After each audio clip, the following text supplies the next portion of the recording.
Et Jésus, le fruit de vos entrailles, est béni.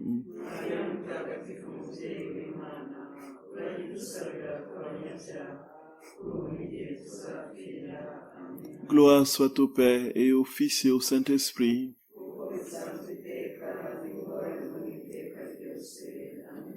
Ô mon Jésus,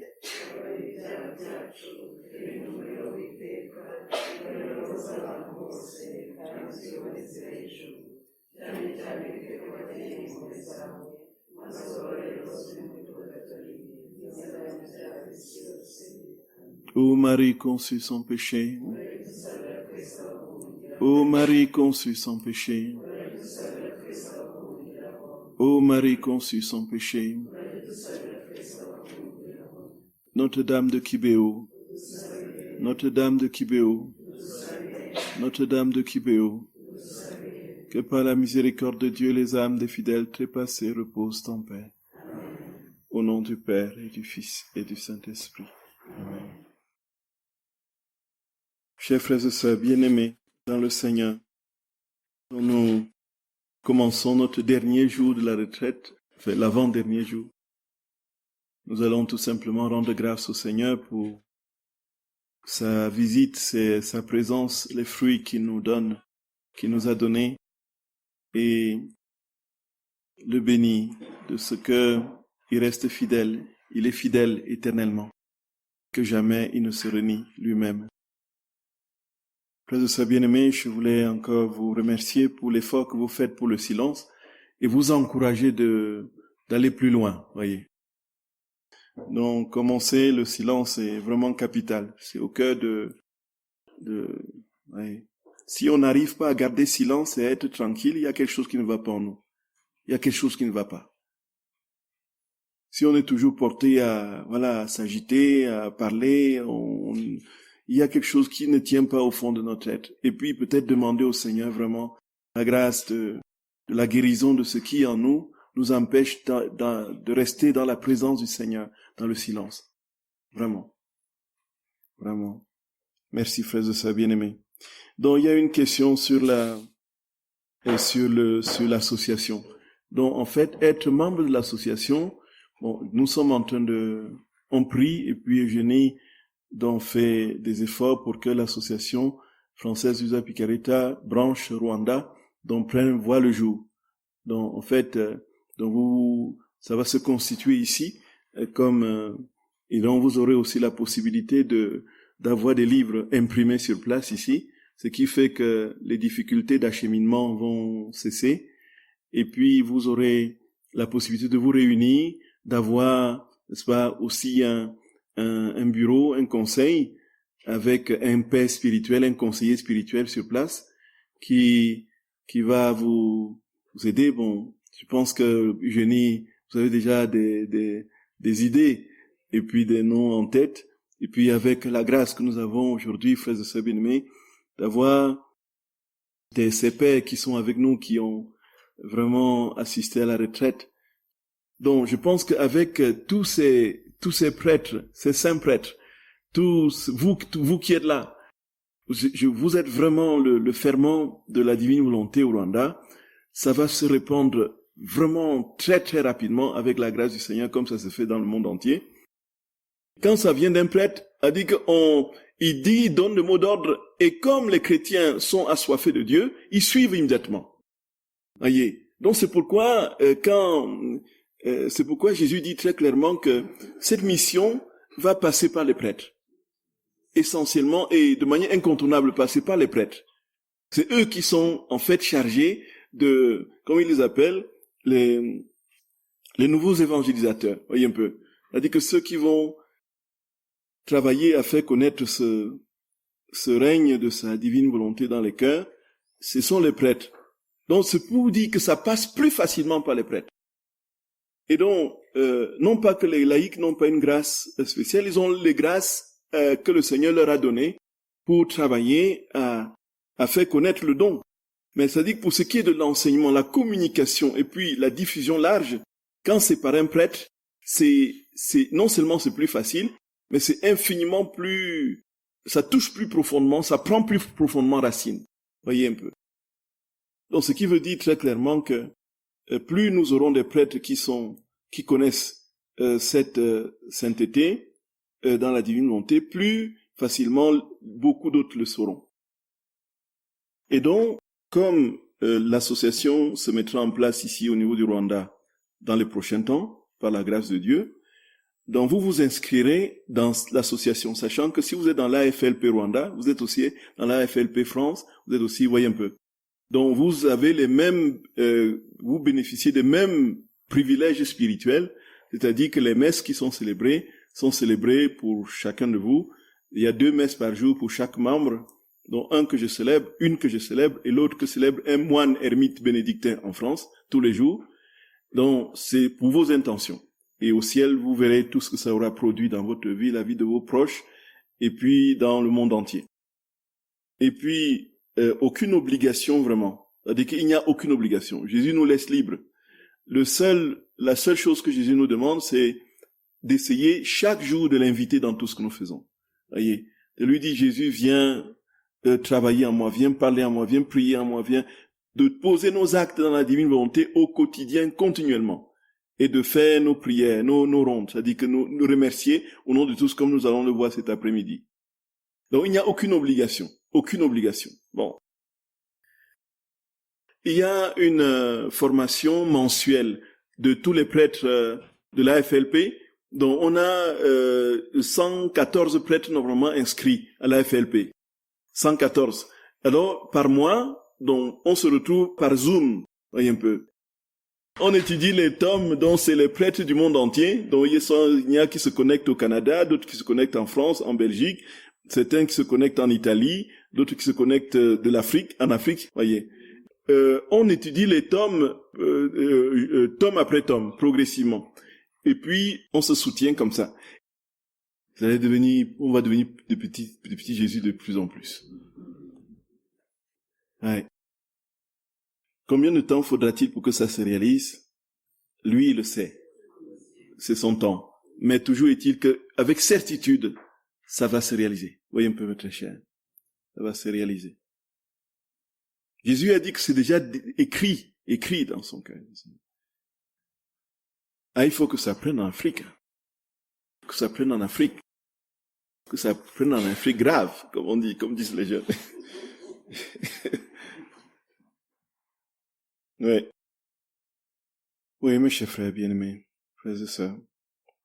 Donc, Luisa Picaretta, comme nous l'avions dit la dernière fois, à 13 ans, lorsqu'elle vient au balcon de sa maison, mue par une motion terrible, portée par une angoisse intérieure, une angoisse positive, du style, qu'est-ce que j'ai fait pour mon Seigneur, avec tout ce qu'il m'a fait.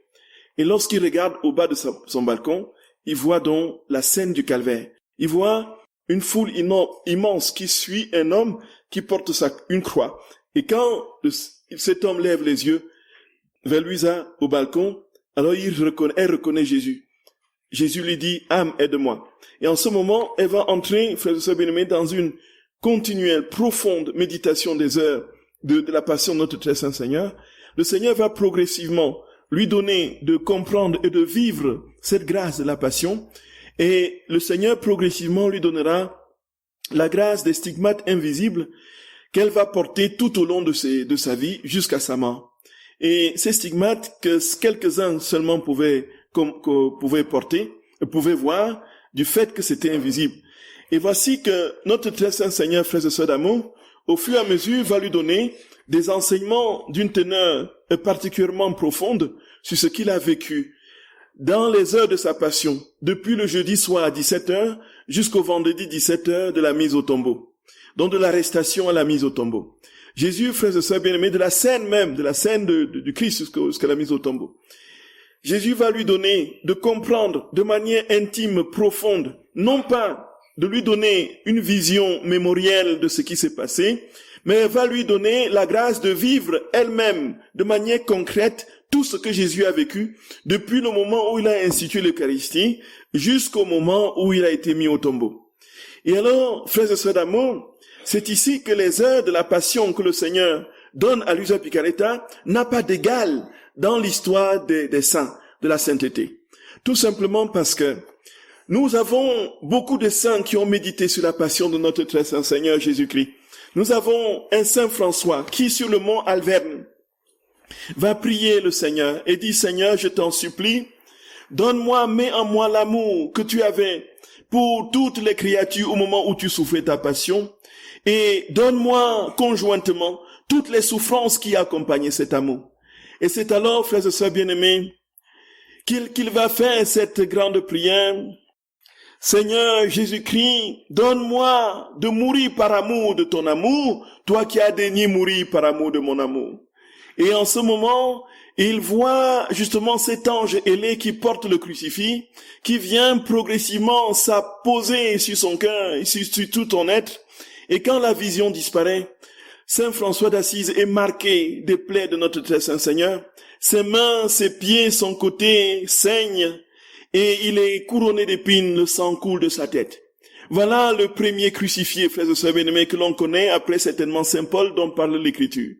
Voici que Saint François d'Assise avait une méditation dans une prière profonde, voulant ressembler à Jésus de manière particulièrement intime, a reçu justement non seulement, frères et sœurs bien-aimés, cette claire vision de ce que Jésus a souffert dans cette seule vision qui est venue une fois dans sa vie, mais aussi il a vécu dans son corps.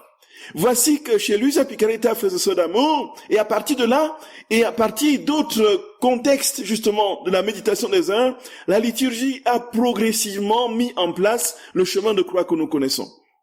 De sorte que nous avons aujourd'hui au cœur de l'Église justement cette dévotion qui est répandue dans toute la chrétienté et qui, jadis au Moyen-Âge, était la dévotion de pénitence dans les années antérieures, de pénitence par excellence, où les âmes méditaient la passion de Jésus à partir des stations du chemin de croix.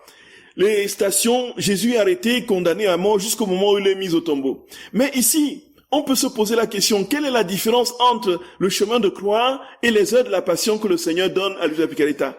Dans le chemin de croix, frères et sœurs bien-aimés, nous sommes dans un contexte de souvenir de ce que Jésus a vécu. On se souvient que Jésus a été arrêté et puis on demande une grâce spéciale ou d'abandon ou de résignation en lien avec cette station. Ensuite, il tombe pour la première fois. Nous demandons la grâce de nous relever quand nous tombons. Et puis ensuite, il rencontre sa Sainte Mère. On demande à notre très Sainte Mère de nous aider à porter nos croix. Ensuite, il rencontre Véronique, ainsi de suite, Simon le Cyrène, ainsi de suite. Voilà comment nous avons, avec les heures de la passion, frères et sœurs, avec le chemin de croix, tracé notre dévotion. Mais tout ceci est dans le souvenir, dans ce que Jésus a fait. Et alors, quand il a fait ce dont nous nous souvenons, nous demandons une grâce correspondante à ce qu'il a vécu et qui est dans le souvenir. La grâce nous est donnée, bien sûr. Mais qu'est-ce qui se passe ici, frères et sœurs bien-aimés? Pour la première fois dans l'histoire de la sainteté, Jésus a fait vivre à une âme tout ce qu'il a vécu, non seulement dans son corps, mais aussi dans ses pensées, dans son âme, dans tout son être. Le Seigneur l'a fait vivre, l'a fait comprendre à une âme de manière parfaite, dans les moindres petits détails, et il a donné justement à cette âme de correspondre non seulement, frères et sœurs bien-aimés, à une grâce qui découle d'un effet de la passion que Jésus a souffert, mais à correspondre à tout ce que Jésus a vécu dans ses pensées, dans sa mémoire, dans sa volonté, dans son intelligence, dans son corps, tout ce qu'il a enduré à toutes ces étapes pendant tout le temps qu'il a vécu sa passion, du moins pour ce qui est des 24 heures, de 17 heures le jeudi à 17 heures le vendredi. C'est la première fois que ça arrive dans l'histoire. De sorte que quand nous méditons les heures de la passion, frères et sœurs bien-aimés, nous ne sommes pas dans quelque chose qui est passé. Nous ne sommes pas dans quelque chose que Jésus a posé et de laquelle nous obtenons une grâce spécifique que nous demandons en conséquence de ce vécu. Nous sommes, frères et sœurs, dans ce que Jésus vit là, maintenant. Vous vous souvenez, frères et sœurs bien-aimés, de l'acte éternel. Nous nous souvenons de l'acte éternel. Nous nous souvenons bien de l'acte éternel. Est-ce qu'on se souvient encore? C'est-à-dire que tout est présent en Dieu. Si vous allez aujourd'hui à Jérusalem, au jardin de Gethsémani, vous ne verrez pas Jésus au jardin de Gethsémani. Mais dans la divine volonté, en méditant les heures de la passion, vous entrez dans le jardin de Gethsémani avec Jésus. Vous vivez ce qu'il a vécu avec lui, dans ses pensées, ses paroles, dans sa souffrance. Vous l'aimez, vous réparez pour tous. Et puis vous vivez vous vivez avec lui ce qu'il a vécu dans son corps. Voilà la méditation des heures de la passion et sa spécificité première. Parce que tout est contenu en lui. Voyez, frères et sœurs bien-aimés. Et alors, le Seigneur dit très clairement que nos églises sont affadies. Les prédications sont vides. Les prédications ne portent plus de fruits parce que plus personne ne parle de sa passion. On a mis un couvercle sur sa passion. Et on parle de tout. On prêche sur tout, sur tous les sujets. On prêche sur la politique. On prêche sur tous sur les poissons qui nagent dans l'eau parce qu'il faut les protéger. On prêche sur les gorilles qu'il faut protéger. Les gorilles de montagne qu'il faut protéger. Voyez un peu. On prêche sur l'écologie. Voyez un peu. C'est très bien de prêcher sur l'écologie et les gorilles de montagne qu'il faut protéger. Mais Jésus dit, les prédications n'ont plus leur effet, n'ont plus leur force, n'ont leur puissance, parce que plus personne ne parle de ma passion, de ma croix. Et Jésus souffre de cela, frères et sœurs d'amour. Et dans son église, en Occident, c'est grave. Pardonnez-moi, mes chers frères français bien-aimés. Est-ce que je me trompe? Est-ce que je me trompe? Voilà, en Occident, c'est grave. Et puis, il suffit de parler de la passion de Jésus pour qu'on dise que vous êtes doloriste, voyez un peu, que c'est du dolorisme. Jésus dit, frères et sœurs d'amour, qu'ici, plus que jamais, ce qui va sauver l'humanité et l'amener à la restauration parfaite de sa condition, c'est la passion de Jésus. C'est sa passion. Et on ne peut pas l'éviter, Et le Seigneur dit très clairement que ceux qui méditent cette passion, ils vivent pleinement, parfaitement ce qu'il... Ça veut dire quoi? Ça veut dire que nous sommes transportés au jardin de Gethsémani avec Jésus. Et nous sommes avec lui, nous le voyons et nous le vivons. Dans notre méditation, nous sommes avec lui dans son acte éternel et nous vivons tout ce qu'il a vécu, dans ses pensées, ses angoisses. Nous souffrons avec lui, nous entrevoyons la coupe qu'il va boire, nous voyons la volonté humaine s'éloigner de la sienne, et nous voyons les hommes fuir son amour, et nous voyons Jésus qui pleure, nous entrons, nous lui disons, Seigneur, pourquoi pleures-tu? Donne-moi de te consoler un peu, comment puis-je te consoler? J'essuie tes larmes, Seigneur, donne-moi que je mette mon intelligence dans ton intelligence, que je mette mes mains dans tes mains, je vais essuyer le sang qui coule, s'il te plaît Jésus, allons-y, nous l'accompagnons chez Caïphe, ensuite nous l'accompagnons chez Pilate, ensuite nous l'accompagnons chez Hérode, et ensuite, frères et sœurs bien-aimés, nous l'amenons, nous l'accompagnons, nous le ramenons chez Pilate, où il est de nouveau crucifié, où il est de nouveau, on lui met de nouveau la couronne d'épines, où on le flagelle, nous vivons sa flagellation avec lui.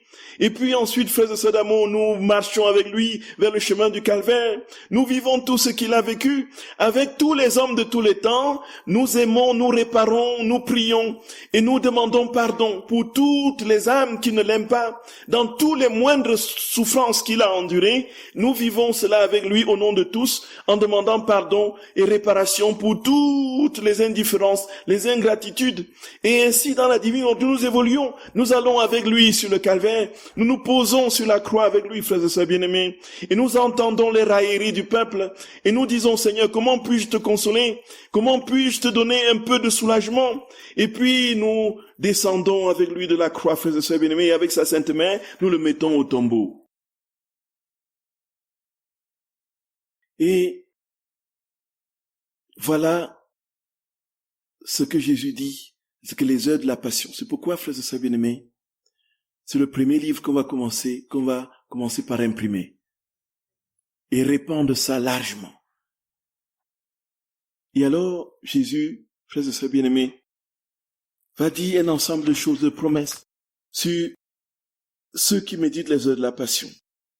Alors, Jésus dit très clairement que ceux qui méditent les heures de la passion, ils posent les actes même de Jésus.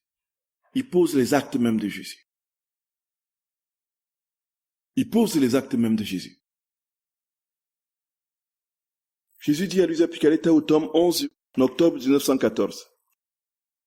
Ce sont les œuvres même de Jésus. Donc en fait, Quand on dit méditer dans la divine volonté, c'est quoi? Dans la divine volonté, c'est quoi, frères et sœurs bien-aimés? On demande quel est le principe de la divine volonté, si on a retenu quelque chose. Quel est le fondement de la divine volonté? La vie de sainteté dans la divine volonté. Le fondement, c'est quoi? Voilà. Tout à fait, cher Paul. C'est-à-dire si vous avez à retenir quelque chose de la vie dans la divine volonté, c'est quoi? C'est qu'on demande à Jésus de venir en nous faire des choses. Est-ce que c'est clair, frères et sœurs d'amour? Donc, si on vous demande la vie dans la divine volonté, c'est quoi? Comment on le vit? Comment on le vit concrètement? La vie dans la divine volonté, c'est quoi? C'est l'exaucement de la prière de notre Père. Comment on le vit concrètement? On demande à Jésus de venir faire tout en nous. Point final. Voyez un peu. Et vous avez compris ce qu'est la divine volonté. Qu'est-ce que la divine volonté? C'est la réalisation de la prière de notre Père. On devrait d'ailleurs écrire un catéchisme de la divine volonté, avec questions et réponses, voyez. Qu'est-ce que la divine volonté? C'est la réalisation de la prière de notre Père. Comment on vit dans la divine volonté? On demande à Jésus de venir tout faire. Ça veut dire quoi? Quand nous méditons les aides de la passion, nous demandons à Jésus de venir en nous. Donc c'est lui qui vit ce que nous méditons en fait. Nous vivons avec lui ce qu'il a vécu, au fond. C'est pourquoi nous sommes dans son acte éternel, parce que c'est lui en nous. Nous sommes arrachés du temps, nous sommes plongés dans son éternité, parce que c'est lui qui vit cela en nous. Et c'est pourquoi ce sont ses propres œuvres. Ce sont ses propres œuvres. Je pensais aux œuvres de la passion et au fait qu'elles sont sans indulgence. Ce qui fait que ceux qui les font ne gagnent rien, alors qu'il existe de nombreuses prières enrichies d'indulgence. Avec beaucoup de gentillesse, mon toujours aimable Jésus me dit, « Ma fille, on peut gagner quelque chose par les prières indulgenciées, mais les heures de ma passion, qui sont mes propres prières, et qui débordent d'amour, viennent du tréfonds de mon cœur. Aurais-tu oublié combien de temps nous avons mis pour les composer, et que par elles des châtiments se sont changés en grâce sur toute la terre? Ma satisfaction par rapport à ces prières est telle que plutôt que des indulgences, je donne à l'âme une surabondance d'amour, accompagnée de grâce, d'un prix incalculable. Quand elles sont faites dans un amour pur, elles permettent à mon amour de se déverser. Et cela n'est pas banal que la créature puisse donner du soulagement à son Créateur et lui permettre de déverser son amour. Ces heures sont très précieuses parce qu'elles ne sont rien d'autre que la répétition de ce que j'ai fait au cours de ma vie mortelle et que je continue de faire dans le très saint sacrement. Quand j'entends ces heures, j'entends ma propre voix. J'entends ma propre voix, Gloria. J'entends ma propre voix. J'entends mes propres prières. Dans l'âme qui fait ces heures, je vois ma volonté voulant le bien de tous et la réparation pour tous. Et je me sens attiré à venir habiter en cette âme pour y faire ce qu'elle fait. Oh, comme j'aimerais que dans chaque ville, il y ait au moins une âme qui fasse les heures de ma passion. Je m'entendrai ainsi dans chaque ville et ma justice si indignée en ces temps serait en partie apaisée. Gloria, frères et sœurs bien-aimés, les heures de la passion de notre très saint Seigneur. Les heures de la passion de notre très saint Seigneur. Jésus dit que ce sont ses propres prières, c'est sa propre voix qu'il entend. C'est sa propre vie. C'est tout ce qu'il a vécu qui coule. Et quand il sent une âme qui médite ces heures de la passion, en lui, il est attiré à venir vivre cela avec cette âme. On n'est plus en train de demander une petite grâce, que mon orteil guérisse, se redresse, ou bien que le bouton sur mon nez disparaisse. On n'est plus loin, frères et sœurs bien-aimés. On est dans la vie de Dieu. Jésus est là, pleinement en nous. Nous sommes au jardin, nous disons, Seigneur, comment faire pour soulager ton cœur? Comment t'amener des âmes, Jésus d'amour? Comment t'amener des âmes, Jésus d'amour? Comment t'amener des âmes? Voyez? Et alors, frères et sœurs bien-aimés, Jésus dit très clairement que c'est supérieur à toutes les indulgences, tout ce que vous pouvez avoir de petites grâces, pardon. Non, frères et sœurs d'amour, Jésus, quand nous serons aux portes du ciel, frères et sœurs d'amour, quand notre heure viendra de paraître devant le Seigneur, il va nous dire, et tu as connu ce que c'est que ma passion, non? Tu as compris combien je t'aimais, mon enfant. Tu as compris combien je t'aimais. Tu as compris combien je t'aimais. Tu as compris combien je t'aimais. Et quel est l'amour que tu m'as donné en retour? Le jugement, c'est l'amour, c'est sur l'amour, rien d'autre. Et la passion de notre Seigneur, c'est l'amour parfait, l'amour par excellence. Alors, quelles sont les conséquences pour lui-même? C'est-à-dire qu'il y a chaque fois que nous méditons les heures de la passion, il y a des répercussions sur tout le monde, sur le monde entier, le cosmos, les saints au ciel, les âmes du purgatoire, la Vierge Marie et Jésus lui-même. Il y a des répercussions sur l'univers entier. L'univers visible et invisible. Quand on me dit les heures de la passion, ce que Jésus dit. Donc nous réparons, pour ce qui est de Jésus, nous réparons toutes les blessures qui sont faites à Jésus, qui sont causées pendant ça. Pendant que, suivant mon habitude, je faisais les heures de la passion, mon aimable Jésus me dit, ma fille, le monde renouvelle sans cesse ma passion, et puisque mon immensité enveloppe toutes les créatures, tant intérieurement qu'extérieurement, je suis forcé à leur contact de recevoir clous, épines, coups de fouet, mépris, crachats et tout le reste dont j'étais accablé pendant ma passion, et même plus.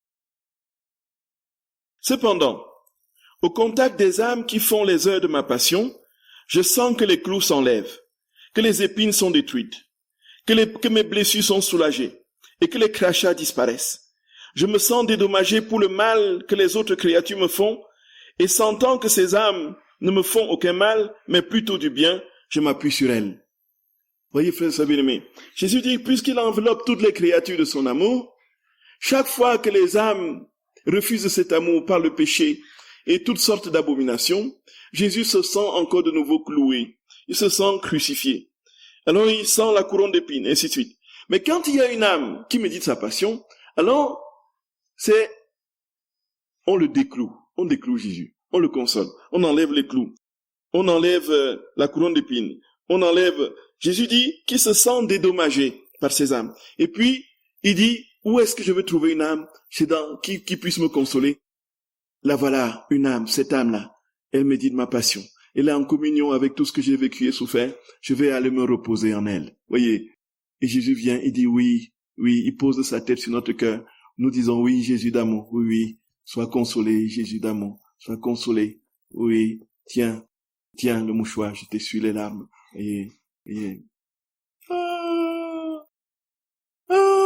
frères et sœurs bien-aimés, nous nous rendons compte, nous sommes des consolateurs de Jésus, des consolateurs de Dieu. Nous mesurons ce que ça signifie, frères et sœurs d'amour. Nous donnons la joie au Seigneur. Le Seigneur ne pleure pas, papa ne pleure plus, Jésus d'amour ne pleure plus, s'il te plaît. Viens, je vais essayer donne-moi les épines là, donne-moi. Je vais essayer de chercher un linge plus propre pour essuyer les plaies, causez pas les couronnes. Prends la couronne, reçois la couronne de gloire de mon amour, de mes réparations et de mon adoration, au nom de toutes les créatures. Et Jésus béni ajouta, ma fille, sache qu'en faisant ces heures, l'âme s'empare de mes pensées, de mes réparations, de mes prières, de mes désirs, de mes affections, et même de mes fibres les plus intimes, et elle les fait sien. S'élevant entre le ciel et la terre, elle remplit la fonction de co-rédempteur, et dit à ma suite, me voici, je veux réparer pour tous, implorer pour tous, et répondre pour tous. Ça veut dire que nous aidons Jésus, nous entrons dans sa mission du salut des âmes. Nous nous unissons à sa passion et nous l'aidons à sauver les âmes. Oh Jésus d'amour, vivement que ce message, cette sainteté soit répandue dans toute ton église, Jésus d'amour. T'en supplie, ce n'est pas possible que tu sois en train de nous tromper, c'est pas possible. Vous êtes d'accord, frère Savigny? C'est pas possible qu'il dise ces choses pour nous tromper, pour nous... Vivement Jésus d'amour, vivement Jésus, ouvre les portes Seigneur, je t'en supplie, ouvre les portes, brise les barrières, répands cette sainteté dans les âmes. Tu l'as déjà fait en toi, c'est déjà clair. Mais qu'avant de quitter cette terre, nous qui sommes déjà très avancés en âge, qu'on ait au moins une consolation de voir que ça commence à se réaliser, Jésus. J'aimerais quand même commencer à voir ça sur cette terre plutôt que d'être au ciel en train de contempler. C'est votre cas aussi, non, frère? Ah, c'est trop vrai, c'est tellement vrai, c'est tellement vrai. Ça ne peut pas être, Jésus ne peut pas, frères et sœurs bien-aimés, avec tous. Nous voyons, ce n'est pas possible, c'est pas possible qu'il ait une seule erreur, qu'il ait menti, que Jésus, non, c'est pas possible. Quand on lit, on dit c'est pas possible que Jésus nous dise des choses qu'il ne va pas réaliser. C'est tellement lumineux, c'est tellement éblouissant. C'est tellement puissant. Les vies sont transformées à vue d'œil. Je suis témoin, frère et bien-aimé. Ce n'est pas possible. On reconnaît l'arbre à ses fruits. Oh là là, Jésus d'âme. Et Jésus continue en disant toujours, pour les conséquences sur lui, au tome 7 du 9 novembre 1906, Jésus dit, ma fille, celui qui médite toujours sur ma passion, la ressent en lui et est plein de compassion pour moi. Donc, il y a un amour fou qui déborde pour Jésus. Donc, il y a, frères et sœurs bien-aimés, il y a, comme je vous dis, mon confesseur là, qui est mon père spirituel, qui est mort maintenant, il y a depuis longtemps.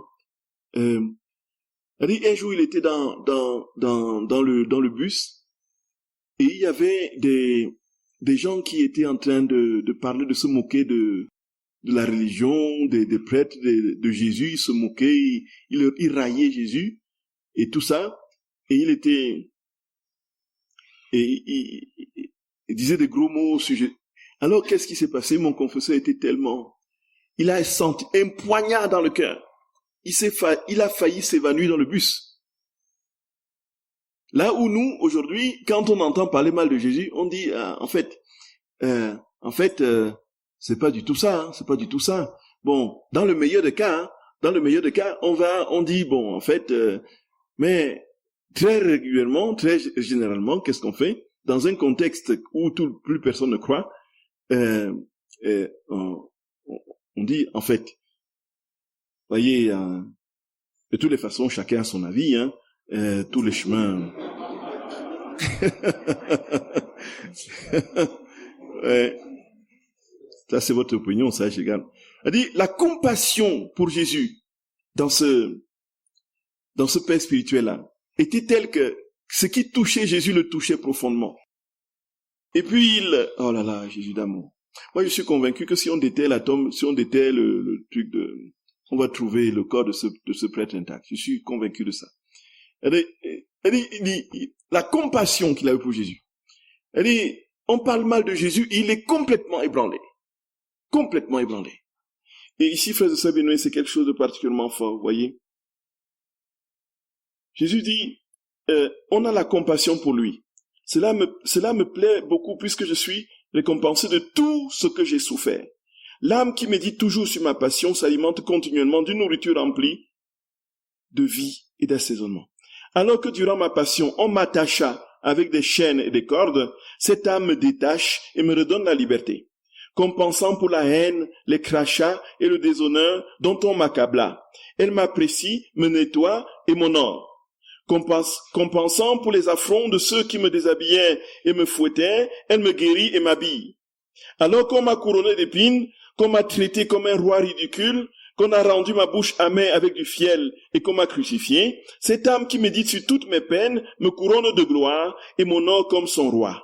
Elle enlève les clous de la croix et me ressuscite dans son cœur.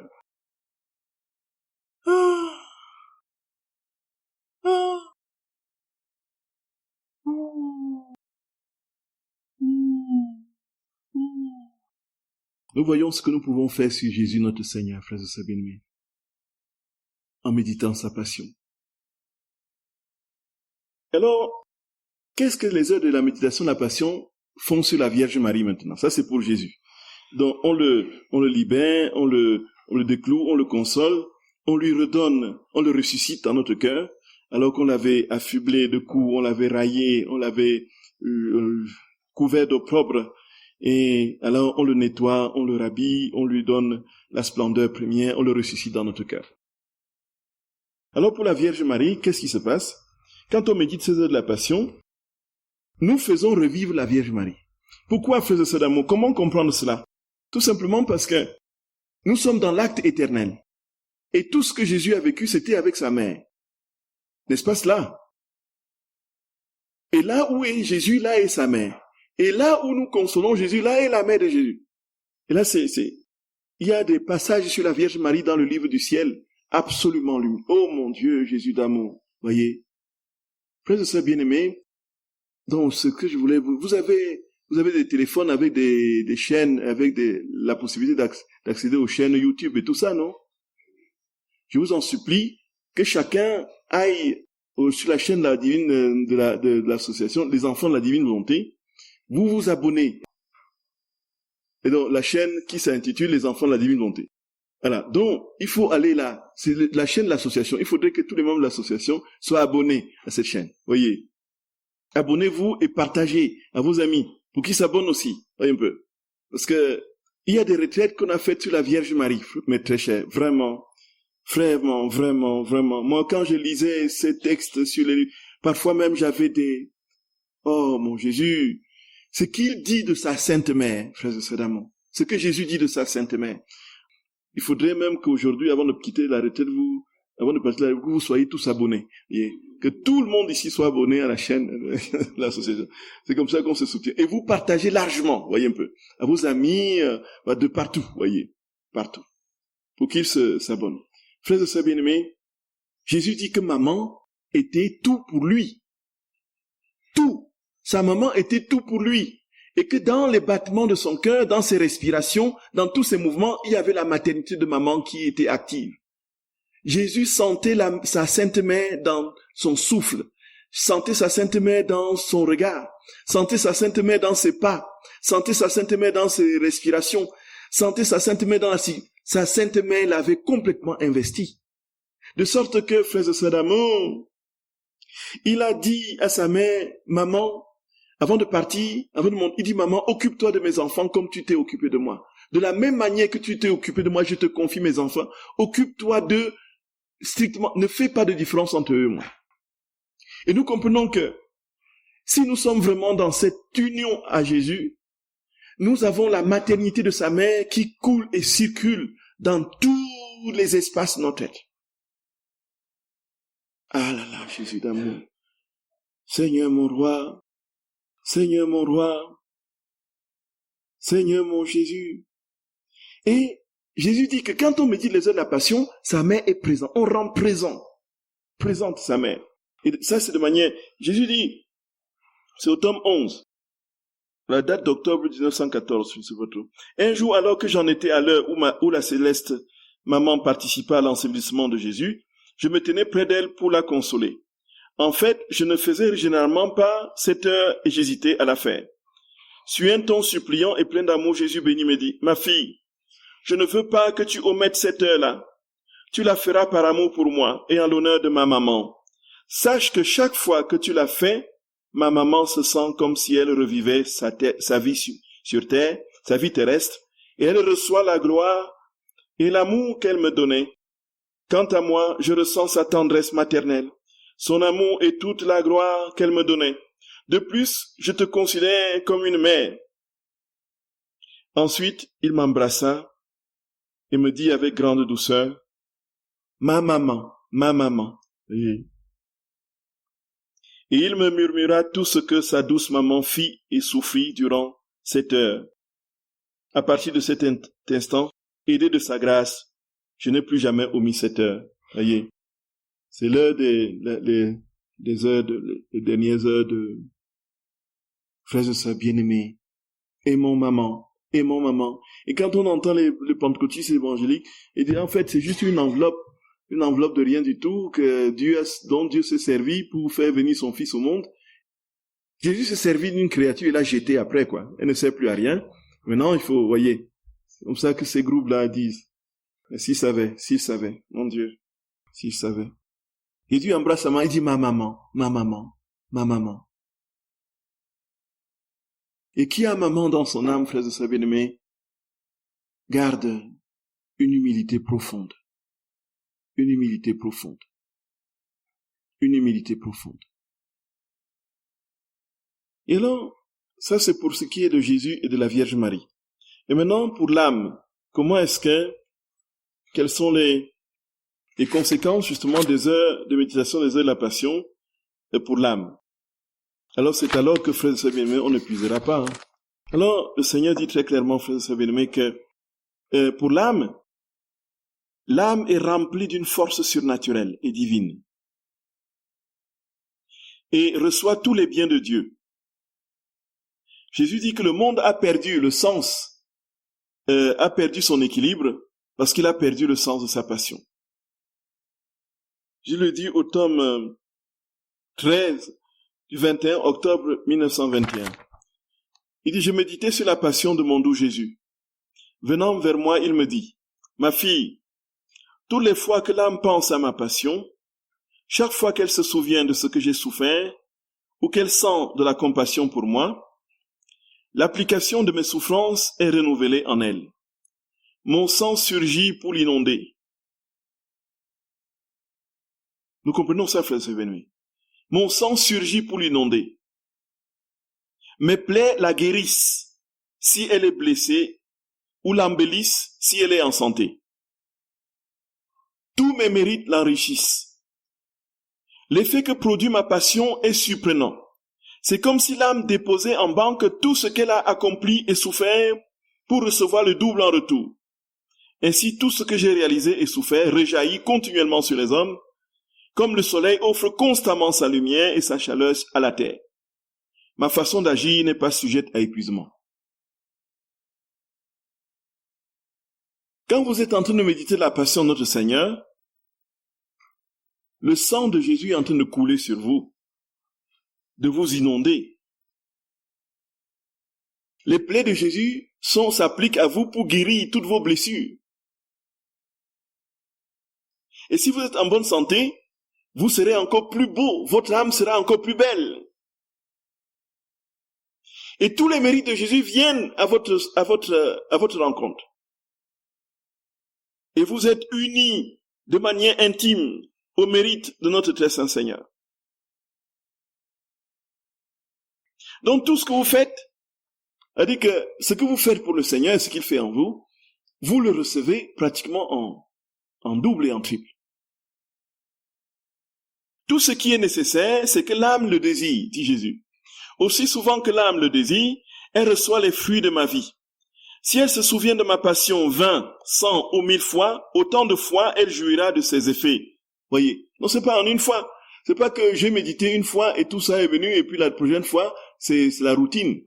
Parce que c'est déjà, j'ai donné chaque fois que ce soit 100, 200, 300, 1000 fois, les mêmes effets se renouvellent.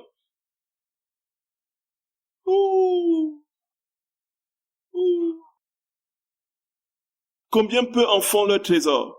En dépit de tous ces bienfaits, on voit tant d'âmes faibles, aveugles, sourdes, muettes et boiteuses, en somme, de dégoûtants cadavres vivants. Pourquoi?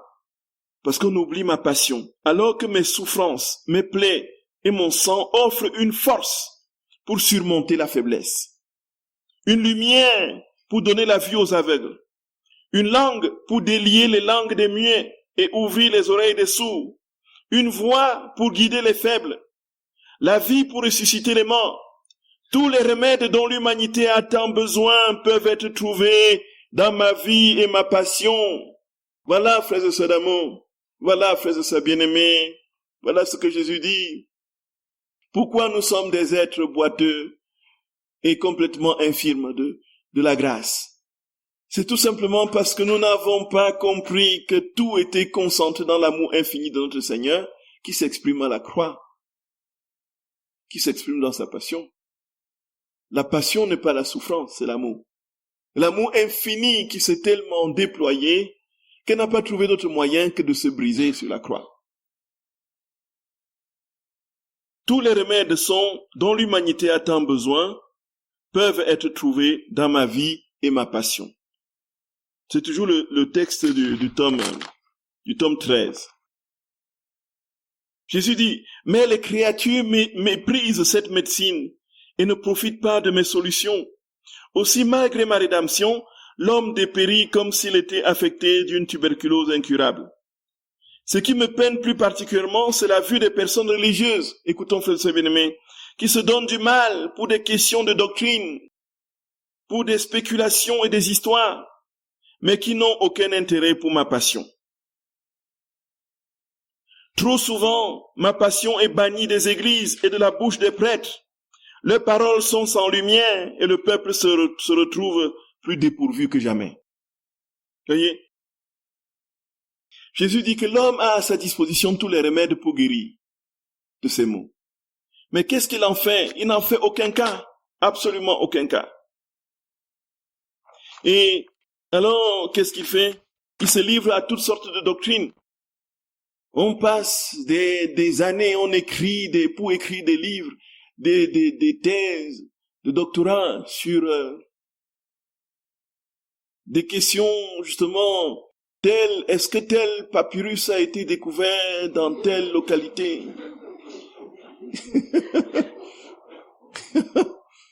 Voyez, on dit, est-ce que c'est vraiment ce que Jésus a dit? Est-ce que c'est sorti vraiment de sa bouche?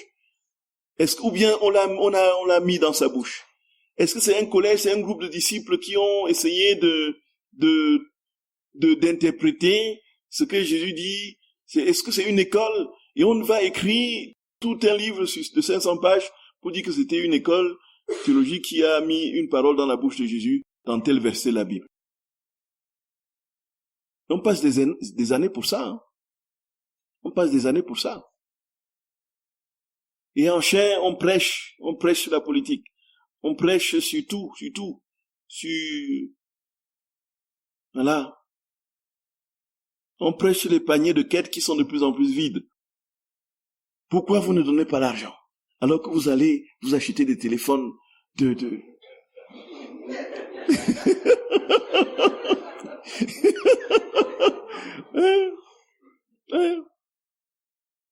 L'église manque de fonds et puis, au lieu de donner l'argent dans la quête, vous allez préférer acheter les beaux téléphones chers et l'église dépérit et tout ça. On insulte les chrétiens. Et maintenant, prêchez-leur l'amour et l'argent va venir.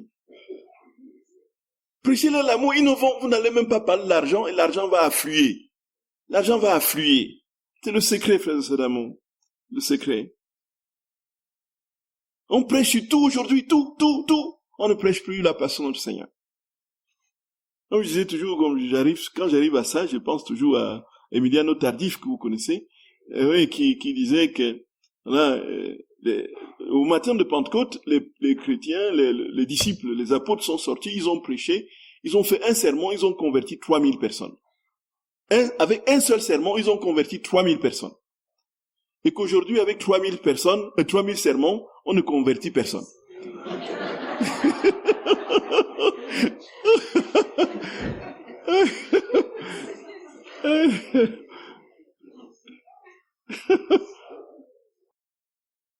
Jésus dit, si tu parles de mon amour, si tu parles de ma passion, tu vas voir, le reste viendra par-ci croire. Frère bien-aimé, il y a un grand Mathaël Maskin, qui est un grand moine d'Orient, d'Égypte, qui a refait et refondé le monastère de Saint-Macaire dans le désert de Sété, à Wadi Natroup aujourd'hui, qui est arrivé dans ce désert-là, qui était anciennement le dernier, pratiquement le dernier monastère des pères du désert. Il y avait 2 moines là qui étaient vieillissants et avec leur mort, ils devaient tout simplement mourir. Le monastère devait disparaître. Et donc, c'est le monastère de Saint-Macaire. Donc, il est arrivé, il avait déjà passé un temps dans un monastère où il avait passé 9 ans en prière, dans le jeûne, la prière et toutes sortes. Il arrive là, frère bien-aimé, il n'a rien, absolument rien en poche. Il avait vendu tous ses biens, il était pharmacien, il avait vendu sa pharmacie, il avait tout vendu, il avait distribué tous les biens aux pauvres. Il n'avait rien. Il est arrivé dans ce désert, et puis, il a dit maintenant, pourquoi le Seigneur m'amène ici? Il faut que ce désert soit relevé. Il se met en prière. Voilà que les caravanes passent, ils voient un gars là-bas en prière, ils disent, mais c'est qui ça? Il leur explique, je suis là, parce que bon, je suis appelé ici, je veux vivre dans ce monde. Il dit, mais tu veux vivre dans un vieux monastère comme ça? Comment tu vas pouvoir t'en sortir? On va t'aider à reconstruire un monastère. Ils commencent les premiers fonds, ils envoient les premiers fonds. Mais ils font comme ça, ils partent. Et puis, il continue sa prière, il commence les travaux, il n'a rien, il n'y a pas de d'économie quelque part. Hein. Par la foi, il a commencé les fondations. Et puis, il a monté les murs, il n'y avait pas d'argent. Il continue sa prière. Dans les murs, non, vous voyez. Et puis, d'autres passent. Il dit, tu veux faire un monastère? Ah oui, on va te... Ainsi de suite. Jusqu'à la dernière chape. Il y avait le dernier truc, le dernier travail que devait faire le charpentier pour que le monastère soit terminé. Il n'avait absolument rien. Aucun budget d'avance. Et rien. Au jour le jour, l'argent venait. Et puis, voici que il a terminé le travail, il termine le travail d'ouvrier, il dit, bon, mon père, je veux partir. Donc, il n'a absolument rien. Il n'a rien dans les caisses, rien sur lui. Et puis, ce fait qu'il venait de confesser une dame là. La dame lui a tendu l'enveloppe, mon père, c'est pour vous. Il a mis dans sa poche, un peu. Et puis, il a sorti cette enveloppe pour donner à l'ouvrier. C'était exactement, précisément le même montant, le montant que l'ouvrier attendait de ce qu'il avait fait comme travail. Mais pourquoi nous soucier, frères et sœurs bien? Nous voyons les crispations autour de l'argent. Les crispations autour de l'argent. Mais on n'a pas... C'est incroyable. Frères et sœurs bien, mais on ne peut pas autrement évoluer avec ces attachements, avec tout ce que ça comporte comme... Mais c'est un vrai fardeau, une vraie croix, ça. Être attaché au bien et à l'argent. On compte ses sous et tic, tic, tic, tic, tic, tic. Mais nous, à l'association Frères et Sœurs Bien-Aimés, on a pris l'option de vivre vraiment un peu comme Louisa. Voyez un peu. Elle ne demandait absolument pas de dons. Et puis, les dons qu'on lui donnait, elle les renvoyait. Et puis, elle vivait strictement de son travail. On a essayé de faire comme ça, à notre manière. Bien sûr, nous acceptons les dons, mais c'est toujours pour les distribuer, pour les donner gratuitement, voyez. Si nous pouvons aujourd'hui vous aider pour mettre en place les impressions et tout ça, c'est les dons que nous recevons, voyez un peu. Mais on a pris l'option de ne pas prendre de bénéfices sur les livres et de distribuer le plus largement possible. Et Jésus fait rentrer les dons. Jésus fait rentrer ce qu'il faut pour que son œuvre s'accomplisse. Que pensons-nous? Que pensons-nous, frères et sœurs bien-aimés? Et on est tellement attaché à ça que dans les prédications, c'est ça qui sort. Voyez un peu. C'est ça qui sort. Ah, il faut vraiment maintenant construire ça. Il faut vraiment renouveler ma voiture parce que la voiture, là maintenant, ça fait depuis 15 ans que je l'ai. Ça fait du bruit de moteur et puis ça ne passera plus au contrôle technique. Il faut que vous voyez un peu.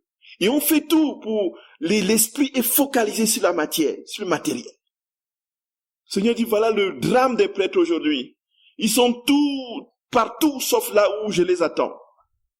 Dans la prédication de l'unique essentiel qui est mon amour manifesté sur la croix et ma passion. Et aujourd'hui, Matel Meskin, là, au désert, il y a plus d'une centaine de moines qui l'ont rejoint. Il a fait refleurir le désert pratiquement avec des vergers et tout ça, avec le surplus qu'il redonne aux pauvres. Au point où c'est pratiquement un grenier d'Égypte, quoi. Là où il n'y avait rien. À partir de rien, à partir de votre foi, de sa foi, il a fait refleurir le désert. Il a nourri des centaines de familles. Et il a amené des centaines d'âmes à aimer le Seigneur et à aller chercher. Que cherchons-nous? Ayons la foi, point final. Ayons la foi, point final. Cherchons Dieu, point final. Pourquoi ces attachements, ces crispations sur les réalités du monde? Et comment pouvons-nous espérer porter des fruits dans ces conditions? Ce ne sera jamais possible. Dieu ne partage jamais sa vie avec rien d'autre. Ou lui ou rien. Mais si on est en lui, on a tout. On a tout. C'est lui qui possède tout l'or et toutes les richesses du monde. S'il décide qu'il va converger vers vous, tout l'or du Rwanda, un peu.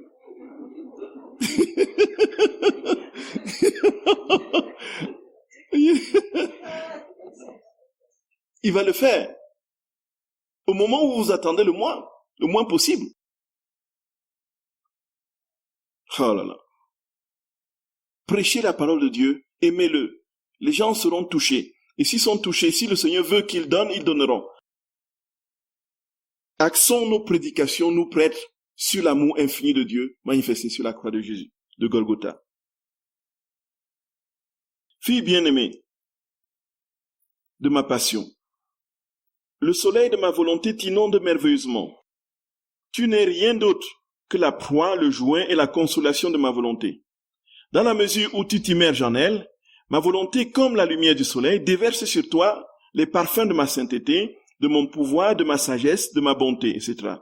Comme ma volonté est éternelle, plus tu t'efforces de rester en elle et d'en faire ta vie, ta propre volonté absorbe mon immuabilité et mon impassibilité.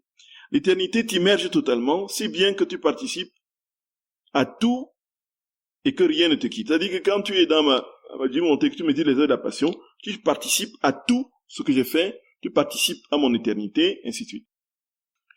Étant dans mon état habituel, je me suis retrouvé hors de mon corps et j'ai vu mon aimable Jésus ruisselant de sang et couvert d'une horrible couronne d'épines. Me regardant avec difficulté à travers les épines, il me dit, « Ma fille, le monde est devenu déséquilibré parce qu'il a perdu la pensée de ma passion. Dans la noirceur, il n'a pas trouvé la lumière de ma passion qui l'aurait éclairé, et comme une lumière qui lui aurait fait connaître mon amour et combien les âmes m'ont coûté. Il se serait mis à aimer celui qu'il a tant aimé, et la lumière de ma passion l'aurait guidé et mis sur ses gardes au milieu des dangers. Dans la faiblesse, il n'a pas trouvé la force de ma passion qui l'aurait soutenu. Dans l'impatience, il n'a pas trouvé le miroir de ma patience qui lui aurait infusé le calme et la résignation. Et à la vue de ma patience, il se serait senti gêné et se serait fait un devoir de se dominer.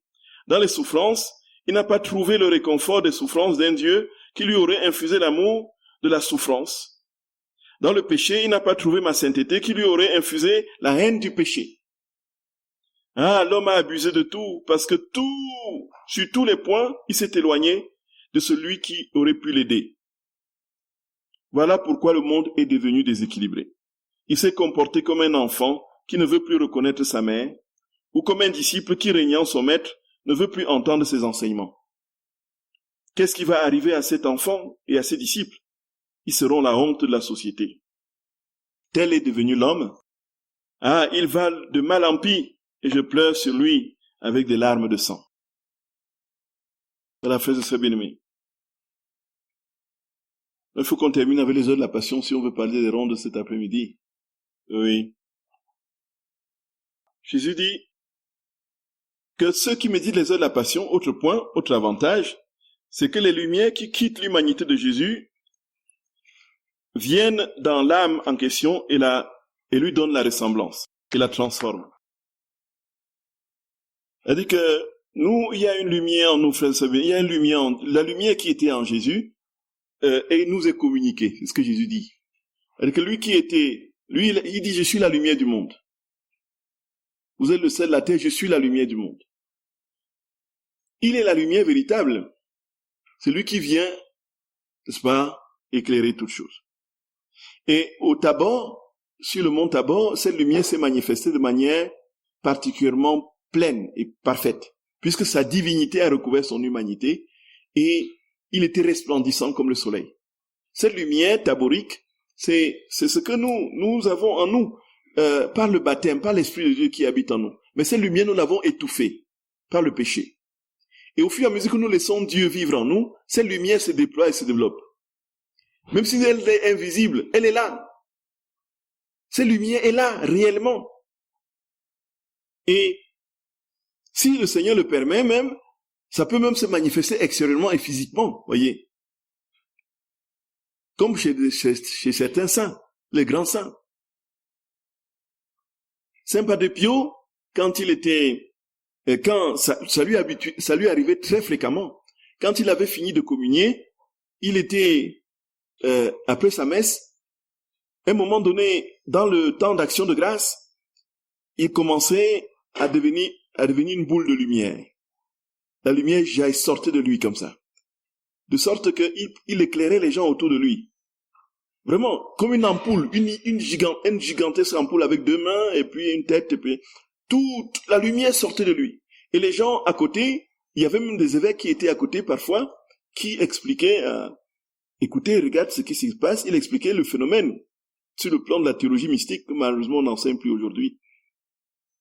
Comment l'âme unit profondément au corps, parce que l'âme sanctifiée, participant à la nature divine, va illuminer, va irradier le corps de sa lumière.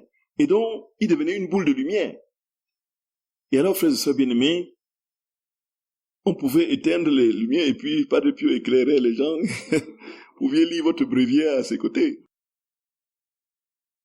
Et Jésus dit que quand nous méditons sa passion, alors que cette lumière qui était en lui nous est communiquée.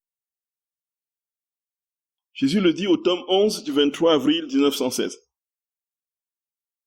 Pendant que je me trouvais dans mon état habituel, mon aimable Jésus se montra tout inondé de lumière. Cette lumière émanait de sa très sainte humanité et lui conférait une très grande beauté. Je fus surprise et il me dit, « Ma fille, chaque douleur que je subis dans mon humanité, chaque goutte de sang que j'ai versée, chaque blessure, chaque prière, chaque parole, chaque action, chaque pas, etc., produisait de la lumière dans mon humanité, m'embellissait au point que tous les bienheureux du ciel en étaient ravis. En ce qui concerne les âmes, chaque pensée qu'elles ont sur ma passion, chaque acte de compassion qu'elles effectuent, chaque acte de réparation, etc., fait descendre en elles de la lumière émanant de mon humanité et qui les embellit. Chaque pensée sur ma passion est un ajout de lumière qui se transforme en joie éternelle. Voyez. Donc quand Jésus était sur la terre, tout ce qu'il faisait, tout ce qu'il pensait, tout ce qu'il réalisait, faisait sortir de la lumière de lui. Tous ses gestes, tous ses pas, faisaient émaner qui ravissait les saints. Donc cette lumière nous est donnée, à nous qui méditons les heures de la passion, et nous participons ainsi de la lumière de Dieu. En toi est la source de vie, par ta lumière nous voyons la lumière. Psaume 35. Voyez. Alors il est dit que, je pense qu'avant de commencer les rondes ce soir, on va terminer les derniers points, les deux derniers points sur les avantages de méditer les heures de la passion. Ouais. Je vous salue Marie, pleine de grâce. Le Seigneur est avec vous. Vous êtes bénie entre toutes les femmes, et Jésus, le fruit de vos entrailles. Sainte Marie, Mère de Dieu, priez pour nous pauvres pécheurs, maintenant et à l'heure de notre mort. Amen. Au nom du Père et du Fils et du Saint-Esprit.